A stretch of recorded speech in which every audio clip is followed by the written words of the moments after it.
Hi guys, welcome back to my channel. Thank you so much for tuning in, and thank you for subscribing for those who have subscribed.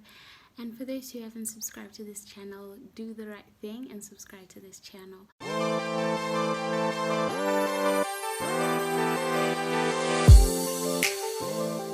So today I'm coming to you with a video that I wanted to do for you guys, just to let you know how life has been in China for these past 2 months. I thought I should share with you guys about what's been going on, how I'm coping with being in China, the culture shock and things like that. So just to start the video, I actually wanted to thank you guys.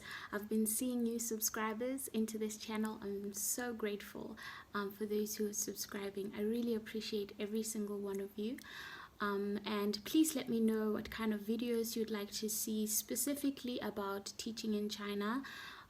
What kind of questions you have, and you can ask me, and you can ask me in any of my social media platforms in Facebook, Instagram and Twitter.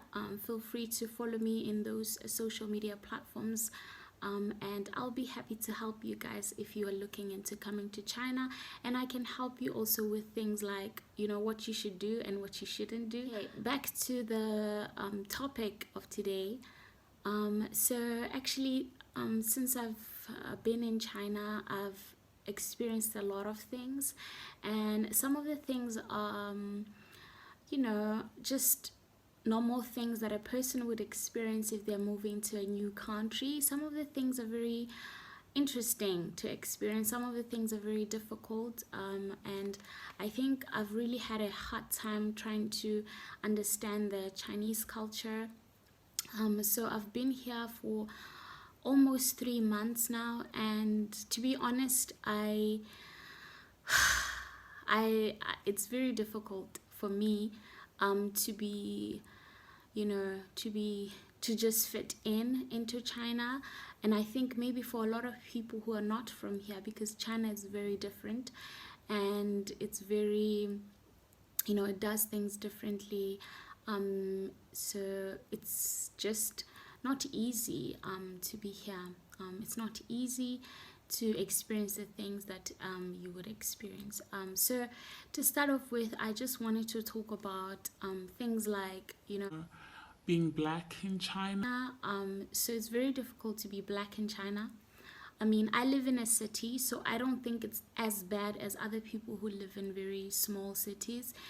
And they get a lot of stares from people, and people take pictures of them and things like that. For me, it's not really like that, but it's just you see how people will notice that you are black, and they will treat you differently because you're black. So just to give you an example of that, one time a friend of mine called me a Didi, which is equivalent to like an Uber. She called me a Didi, and I was going to her place. So I wait there, and she's telling me, okay, this is the number plate for the Didi, and I'm waiting there, and I can see the Didi guy is there. I walk towards the car, and he literally drove off, and I was like, what is happening? He drove off, and he didn't want me to be in the car, and I assumed that it was because I was black, and he didn't want anybody who's black in his car. So I was just really disappointed with that, and I saw him coming over again. I think he just went over and waited for someone else to call a Didi. And then I saw him again, because now my friend was calling me a different Didi. So I saw him picking up another person. And I was like, this is so weird. Why would you even do that?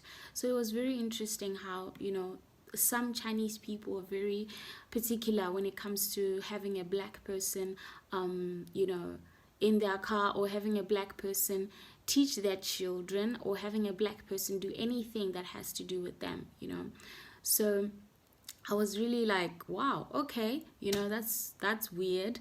And I asked my friend when I got to her place, and she told me that, yeah, when she tried to call him, because she had another guy there who could speak Chinese, so when she tried to call him, and he hanged up the phone, he dropped the phone on on the guy's ear. So some of the things like that, it's very weird, to experience them.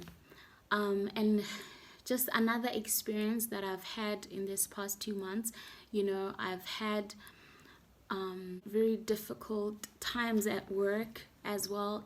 I've had situations where people have, done things, said things to me, not necessarily because of I'm black, but just because of different just because of other reasons, and I'm a very different person. I have a different personality, and it's like you have to change yourself sometimes to be, the way other people want you to be. And I'm that person who, I'm like this, and there's not going to be anything that's going to change me.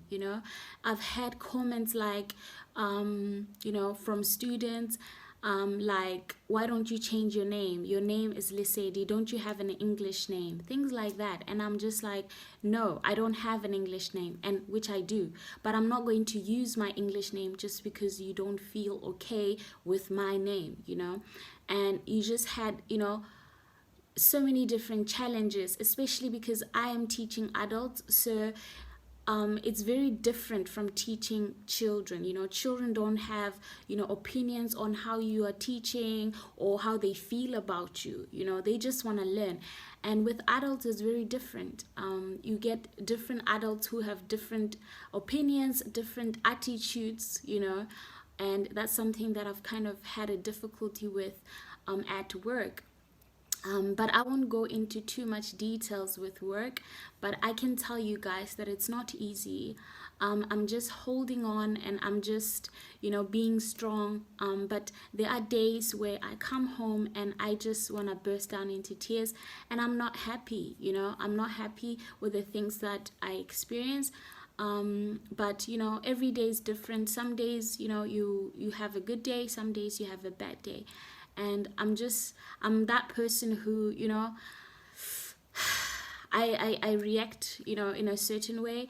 But right now I'm in a different country, I have to act in a different way. I have to do things in a different way. I cannot just be myself. It's very difficult to be yourself and to say what is in your mind. You just have to go with what people say.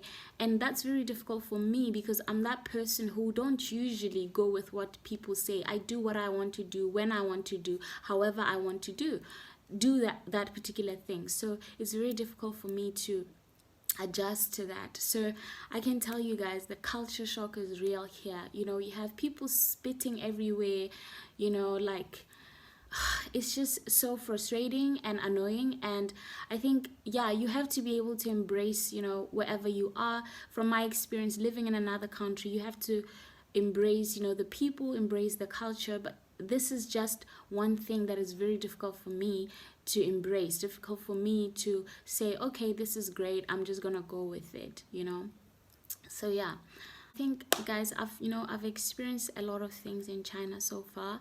I've gotten lost. That's part of learning. That's part of being in a different country. I've gotten lost. I've had difficult situations. I've just, my 2 months haven't been the best months. So I've tried everything to keep myself, occupied, to keep myself happy. I go out and I do nails, I go out and do my hair. I, engage myself in different activities just so that to keep myself sane. Because, people say, give it 6 months, you're going to get used to everything. Everything is going to be okay. But it's not easy. And also, I don't get much time to do things, so whatever time that I get to do whatever I can that I want to do, I take that opportunity and I make sure that, I'm having a good time. I'm experiencing, the history part of China, the great things about China. And it's not easy, guys, moving to a different country. It's not easy living in a different country, adjusting to the way people do things in a country.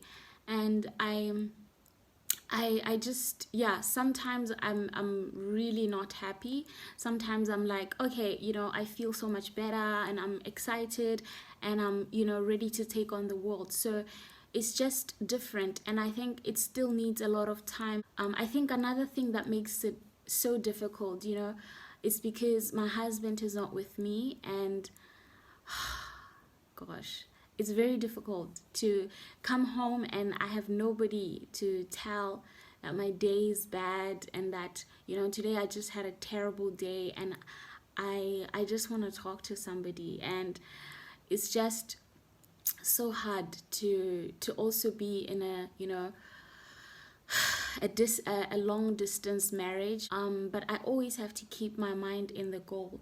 I have to focus, I have to be strong, but there are times when I just want to just cry and have somebody comfort me, you know. And because my husband is not there, I just feel terrible. I even feel more terrible about, not just because of what happened, but I feel more terrible because he's not here to make me feel better. I mean, I talk to him over the phone, you know, I can speak to him and tell him what I'm experiencing, but I do have those moments where I can't take it anymore, you know. I just can't. I'm not gonna cry. I'm just gonna, you know, I'm not here to cry. I just want to tell you guys that, you know, moving to a different country is difficult. And for me, it's even harder because I don't have my better half with me. But, you know, in life, you got to do what you got to do.